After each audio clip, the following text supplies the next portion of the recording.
Hello प्यारे students, मैं लेकर आ गया हूँ सामाजिक विज्ञान का पहला चैप्टर है यूरोप में राष्ट्रवाद।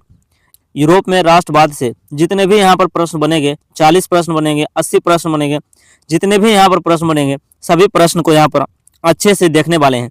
जो भी छात्र एवं छात्राएं बिहार बोर्ड मैट्रिक परीक्षा 2025 में देने वाले हैं वो सभी स्टूडेंट्स इस वीडियो को अच्छे से लास्ट तक देखिए, क्योंकि इस चैप्टर में सारे ऑब्जेक्टिव क्वेश्चन जितने भी यूरोप में राष्ट्रवाद से ऑब्जेक्टिव क्वेश्चन बनते हैं, वीवीआई ऑब्जेक्टिव क्वेश्चन बनते हैं, जो हर साल मैट्रिक परीक्षा जो हर साल बिहार बोर्ड मैट्रिक परीक्षा में पूछा जाता है।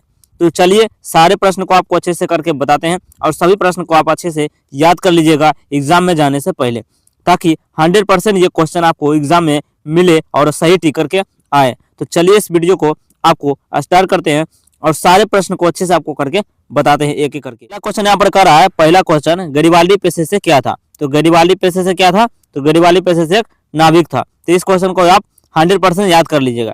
चलिए अगले प्रश्न की ओर चलते हैं। अगला मेरा प्रश्न है प्रश्न नंबर 2, यूरोप का मरीज किसे कहा जाता है? तो यूरोप का मरीज किसे कहा जाता है? तो तुर्की को कहा जाता है। इस क्वेश्चन को भी आप 100% याद कर लीजिएगा। अगला मेरा प्रश्न है, क्योंकि सारे प्रश्न को हम जल्दी जल्दी करेंगे, क्योंकि क्वेश्चन की संख्या यहाँ पर काफी ज्यादा होने वाली है और कम समय में आपको ज्यादा क्वेश्चन बताने का प्रयास करेंगे, जो कि सभी के वीडियो से थोड़ा अलग होने वाली है। ठीक है, क्वेश्चन नंबर 3 करा है, यंग यूरोप की स्थापना किसने किया था? तो यंग यूरोप की स्थापना किसने किया था? तो मेजनी ने किया था। ऑप्शन बी इसका राइट आंसर हो जाएगा। अगला मेरा प्रश्न है प्रश्न नंबर 4, किस युद्ध के बाद जर्मनी का एकीकरण पूरा हुआ? तो किस युद्ध के बाद जर्मनी का एकीकरण पूरा हुआ था? तो यहाँ पर ऑप्शन डी में दिया हुआ है सीडान का युद्ध।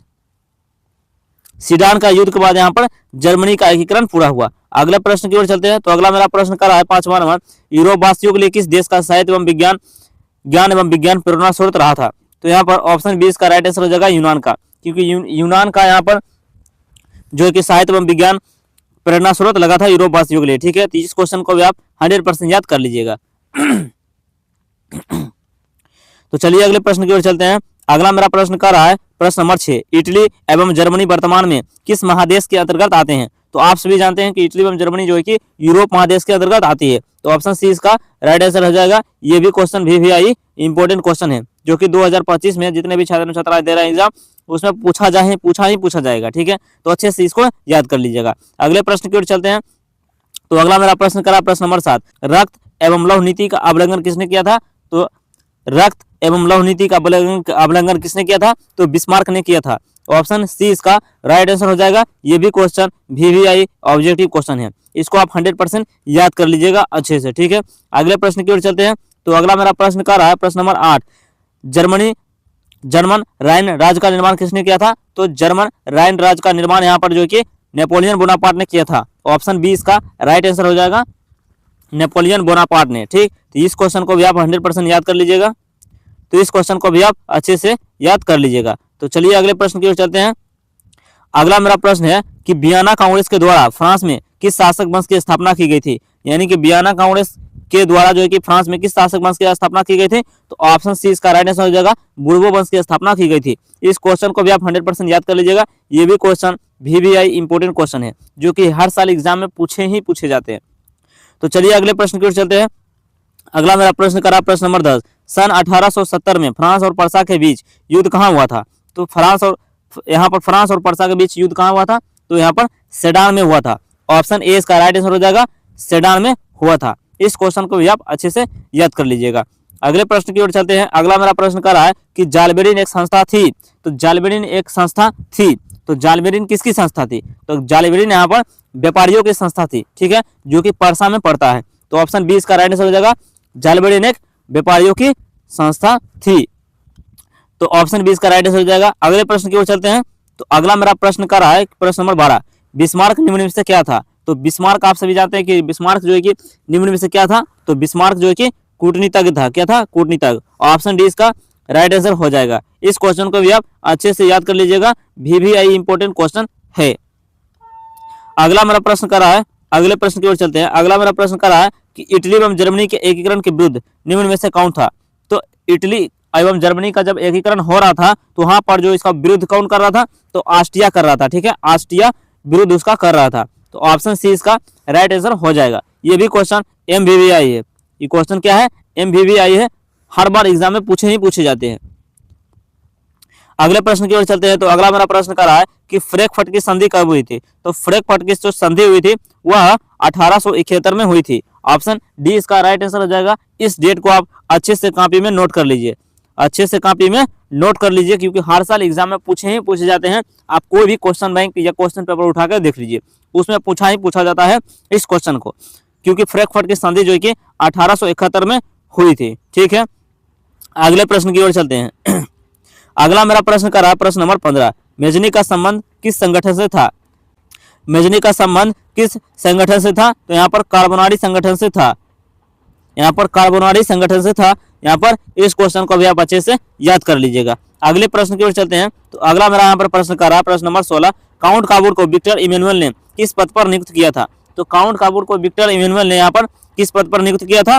तो यहाँ पर प्रधानमंत्री के यहाँ पर पद पर नियुक्त किया था। तो इस क्वेश्चन को भी आप, इस प्रश्न को भी, उत्तर को आप हमेशा याद रखिए अच्छे से। ये भी क्वेश्चन कई बार एग्जाम में दोहराए गए हैं। ठीक है, तो अगले प्रश्न की ओर चलते हैं। जल्दी जल्दी आपको सारे क्वेश्चन करा देंगे, ज्यादा टाइम नहीं लेंगे, इसलिए वीडियो को पूरा लास्ट तक देखते रहिए, क्योंकि सभी इसमें क्वेश्चन कवर करने वाले हैं। जितने भी छात्र एवं छात्राएं 2025 में मैट्रिक एग्जाम देने वाले हैं, वो सभी स्टूडेंट्स जो हमारे वीडियो को देख रहे हैं, लाइक करें, सब्सक्राइब करें, आप सभी को बहुत बहुत धन्यवाद। और जो भी स्टूडेंट्स हमारे जो कि चैनल को सब्सक्राइब नहीं किए हैं, जो भी स्टूडेंट्स चैनल को सब्सक्राइब करके नहीं रखे हैं, वो चैनल को सब्सक्राइब करके रख लीजिए, ताकि एग्जाम से रिलेटेड जितने भी यहाँ पर सोशल साइंस हो या साइंस हो, कोई भी सब्जेक्ट हो, सभी का ऑब्जेक्टिव जो कि VVI ऑब्जेक्टिव हम आपको प्रोवाइड करते रहेंगे, आपके लिए बनाते रहेंगे और आपको अच्छे से तैयारी कराते रहेंगे। ठीक है, तो चैनल को सब्सक्राइब करके रख लीजिएगा और बेल आइकन को प्रेस भी कर लीजिएगा, ताकि आपको तुरंत नोटिफिकेशन मिल जाए और आप उस वीडियो को अच्छे से देखकर अच्छे से तैयारी कर लीजिएगा। ठीक है, क्योंकि एग्जाम में ज्यादा समय बचा नहीं है। तो चलिए अगले प्रश्न पर चलते हैं बिना टाइम को गवाए। ठीक है, तो चलिए अगले प्रश्न की ओर चलते हैं बिना टाइम को गवाए। तो अगला मेरा प्रश्न कर रहा है, वियना कांग्रेस में कौन सा राष्ट्र सम्मिलित नहीं था? तो वियना कांग्रेस में कौन सा राष्ट्र सम्मिलित नहीं था? तो यहाँ पर जो कि जर्मनी जो है कि वियना कांग्रेस में यहाँ पर सम्मिलित, जर्मनी जो है कि वियना कांग्रेस में सम्मिलित नहीं था। ठीक है, तो अगले प्रश्न की ओर चलते हैं। तो अगला मेरा प्रश्न कर रहा है कि यंग इटली के संस्थापक कौन था? तो आप सभी जानते हैं कि यंग इटली के संस्थापक जो है कि मेजनी था। ऑप्शन सी इसका राइट आंसर हो जाएगा। ये भी क्वेश्चन VVI है, जो हर साल एग्जाम में पूछे ही पूछे जाते हैं। अगले प्रश्न की ओर चलते हैं। तो अगला मेरा यहाँ पर प्रश्न करा प्रश्न नंबर 19 है, सॉरी। चार्टिस्ट आंदोलन कहाँ हुआ था? चार्टिस्ट आंदोलन कहाँ संपन्न हुआ था? तो चार्टिस्ट आंदोलन जो है कि यहाँ पर इंग्लैंड में संपन्न हुआ था। ठीक है, तो इस क्वेश्चन को भी आप अच्छे से याद कर लीजिएगा, ये भी क्वेश्चन कई बार एग्जाम में दोहराए गए हैं। अगला मेरा प्रश्न कर रहा है कि जालबेरिन की स्थापना किस राज्य में हुई थी? तो आपको ऊपर हमने बता दिया कि जालबेरिन एक संस्था थी। तो जालबेरिन एक संस्था किसकी थी? तो व्यापारियों की थी, व्यापारियों की थी। जालबेरिन जो कि संस्था थी व्यापारियों की थी, और वह कहाँ थी? तो परसा में थी। ऑप्शन ए इसका राइट आंसर हो जाएगा। इस क्वेश्चन को भी आप अच्छे से याद कर लीजिएगा। अगले प्रश्न की ओर चलते हैं। तो अगला मेरा प्रश्न कर रहा है कि हंगरी की भाषा क्या थी? तो हंगरी की भाषा यहाँ पर क्या थी? तो हंगरी की भाषा जो है कि यहाँ पर ऑप्शन बी में थी, मयार था। ऑप्शन बी यहाँ पर मयार हो जाएगा। ऑप्शन बी, जो कि हंगरी की जो भाषा है वह मयार थी, मयार है। ठीक है, तो इस क्वेश्चन को भी आप याद कर लीजिएगा। अगले प्रश्न की ओर चलते हैं। तो अगला मेरा प्रश्न कर रहा है प्रश्न नंबर 22। यूरोपीय सभ्यता का पालना किसे कहा जाता है? यानी कि यूरोपीय सभ्यता का पालना किसे कहा जाता है? तो यहाँ पर यूरोपीय सभ्यता का जो पालना कहा जाता है वह यूनान को कहा जाता है, क्योंकि यूनान जो है कि बहुत ही प्राचीन और सभ्यतापूर्ण देश यहाँ पर है। तो इस क्वेश्चन भी ये क्वेश्चन भी VVI एकदम है इंपोर्टेंट, इसको भी याद कर लीजिएगा और इस क्वेश्चन को 100% लिख के रख लीजिएगा। ठीक है, अगले प्रश्न की ओर चलते हैं। तो अगला मेरा प्रश्न कर रहा है प्रश्न नंबर 23। एक्ट ऑफ यूनियन किस वर्ष पारित हुई थी? तो एक्ट ऑफ यूनियन किस वर्ष यहाँ पर पारित की गई थी? तो ऑप्शन ए इसका राइट आंसर हो जाएगा। 1688 ईस्वी में, 1688 ईस्वी में एक्ट ऑफ यूनियन की यूनियन पारित की गई थी। ठीक है, इस क्वेश्चन को भी आप याद कर लीजिएगा। अगला मेरा प्रश्न है प्रश्न नंबर 24। नेपोलियन संहिता किस वर्ष लागू की गई थी? तो यहाँ पर नेपोलियन संहिता जो है कि यहाँ पर 1804 ईस्वी में लागू की गई थी। इस क्वेश्चन को आप अच्छे से याद कर लीजिएगा। अगला मेरा प्रश्न कर रहा है प्रश्न नंबर 25 है। कार्बोनारी की स्थापना किस वर्ष हुई थी? तो 1810 ईस्वी में हुआ था। ऑप्शन ए इसका राइट आंसर हो जाएगा। इस क्वेश्चन को भी आप अच्छे से याद करके जाइएगा एग्जाम में। ठीक है, अगले प्रश्न की ओर चलते हैं। तो अगला मेरा प्रश्न कर रहा है प्रश्न नंबर 26 है। जर्मनी के एकीकरण के लिए बिस्मार्क ने कितने युद्ध किए थे? तो ये क्वेश्चन तो बहुत ही इंपॉर्टेंट क्वेश्चन है और MVVI क्वेश्चन है। MVVI क्वेश्चन है, ठीक है, क्योंकि एग्जाम में इससे क्वेश्चन तो पूछा ही पूछा जाएगा इस बार 2025 के मैट्रिक एग्जाम में। जितने भी छात्र एवं छात्राएं दे रहे हैं, चाहे वो सेकंड सिटी में हो या फर्स्ट सिटी में हो, किसी भी सिटी में यहाँ पर पूछा जा सकता है। तो जर्मनी के एकीकरण के लिए बिस्मार्क ने कितने युद्ध किए थे?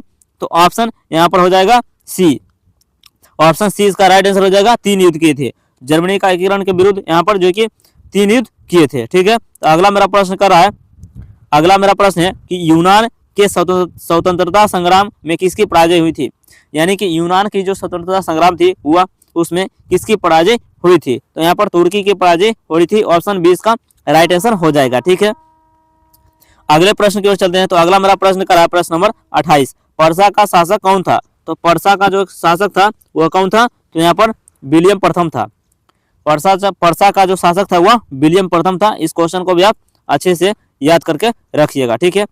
अगले प्रश्न की ओर चलते हैं। तो अगला मेरा प्रश्न कर रहा है कि मेटरनिक कौन था? तो मेटरनिक जो है कि ऑस्ट्रिया का चांसलर था।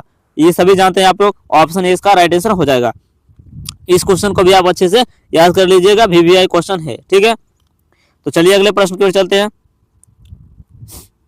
अगले प्रश्न की ओर चलते हैं। तो अगला मेरा प्रश्न करा है कि रक्त और लव नीति किसने अपनाई थी? तो ये क्वेश्चन आपको ऊपर ही करा थे और ये क्वेश्चन थोड़ा सा चेंज करके यहाँ पर दिया गया है, ठीक है। रक्त और लव नीति का यहाँ पर किसने अपनाई थी? तो बिस्मार्क ने अपनाई थी।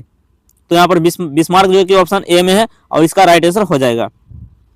अगला मेरा प्रश्न है, अगला मेरा प्रश्न करा है प्रश्न नंबर 31, लाल कुर्ती की टुकड़ी का गठन किसने किया था? तो लाल कुर्ती की टुकड़ी का गठन यहाँ पर जो कि गरिबाल्डी ने किया था। ऑप्शन डी इसका राइट आंसर हो जाएगा, ठीक है। अगला मेरा प्रश्न है, अगला मेरा प्रश्न करा है कि जर्मनी एवं इटली के एकीकरण के समय फ्रांस का शासक कौन था? यानी कि जर्मनी एवं इटली के एकीकरण के समय फ्रांस का शासक कौन था? तो यहाँ पर ऑप्शन 20 का राइट आंसर हो जाएगा नेपोलियन तीसरा। यानी कि नेपोलियन तीसरा जो है कि यहाँ पर वहाँ का फ्रांस का शासक था। नेपोलियन तीसरा का मतलब हुआ थर्ड, यानी कि थर्ड बार का यहाँ पर प्रेसिडेंट था, ठीक है। अगले प्रश्न की ओर चलते हैं। अगला मेरा प्रश्न कर रहा है, अगला मेरा प्रश्न है प्रश्न नंबर 33, राष्ट्रवाद की अवधारणा का जन्म किस घटना से माना जाता है? तो ऑप्शन ए इसका राइट आंसर हो जाएगा, पुनर्जागरण काल से माना जाता है, ठीक है। अगला मेरा प्रश्न है प्रश्न नंबर 34। अगला मेरा प्रश्न है सार्डिनिया पिडमाउंट का शासक कौन था? तो सार्डिनिया पिडमाउंट का जो है कि शासक था वह विक्टर इमैनुअल था, ठीक है। तो इस क्वेश्चन को भी आप अच्छे से याद कर लीजिएगा। ये भी क्वेश्चन कई बार एग्जाम में पूछे गए और ये VVI क्वेश्चन है, सभी मॉडल सेट या सभी क्वेश्चन पेपर में आपको देखने को मिलेगा, ठीक है। तो सभी क्वेश्चन आपको इम्पोर्टेंट ही बताएंगे जो परीक्षा में पूछे जाएंगे, ठीक है। तो अगला मेरा प्रश्न करा है, प्रश्न नंबर 35, किस संधि के द्वारा जर्मनी का एकीकरण पूरा हुआ? यानी कि आप बताइए कि निम्नलिखित में से किस युद्ध के बाद, यहाँ पर किस संधि के बाद जर्मनी का एकीकरण पूरा हुआ था? तो ऑप्शन डी यहाँ पर राइट आंसर हो जाएगा, फ्रैंकफर्ट की संधि के द्वारा। यानी कि फ्रैंकफर्ट की संधि के द्वारा ही यहाँ पर जर्मनी का एकीकरण किया गया था। अगला मेरा प्रश्न करा है प्रश्न नंबर 36, युवा इटली संस्था का विकास किया था। यानी कि युवा इटली संस्था का विकास यहाँ पर जो कि किसने किया था? तो मेजनी ने किया था। जब भी आपको युवा और यहाँ पर इटली एवं युवा से रिलेटेड शब्द नजर आएंगे तो वहाँ पर हमेशा हो जाएगा मेजनी। क्या हो जाएगा? मेजनी। वहाँ पर हमेशा हो जाएगा मेजनी ने किया था, ठीक है। तो इस वीडियो में टोटल हमने कितने क्वेश्चन किए थे? तो इस वीडियो में हमने यूरोप में राष्ट्रवाद से पहला चैप्टर से यहाँ पर टोटल 36 ऑब्जेक्टिव क्वेश्चन किए हैं, ठीक है, जो कि हर साल एग्जाम में पूछे जाते हैं। और इस बार आप जितने भी यहाँ पर ऑब्जेक्टिव क्वेश्चन किए हैं इससे भी 100% एग्जाम में पूछे जाएंगे ऑब्जेक्टिव क्वेश्चन को। तो सारे क्वेश्चन को कॉपी में नोट डाउन करके अच्छे से रख लीजिए और यहाँ पर याद कर लीजिएगा, तब एग्जाम में जाइएगा, 100% आपको मिलेगा। तो वीडियो आपको कैसा लगा? वीडियो अच्छा लगा, मेरा कंटेंट अच्छा लगा तो वीडियो को लाइक कर दीजिएगा। और चैनल पर जितने भी भाई बहन और छात्र एवं छात्राएँ हैं और चैनल पर जितने भी छात्र एवं छात्राएँ वीडियो को देख रहे हैं उस चैनल को सब्सक्राइब करके रखिएगा ताकि अगला वीडियो आपको तुरंत मिल सके। मिलेगा आपको फिर से नेक्स्ट वीडियो में एक अगले चैप्टर की ओर।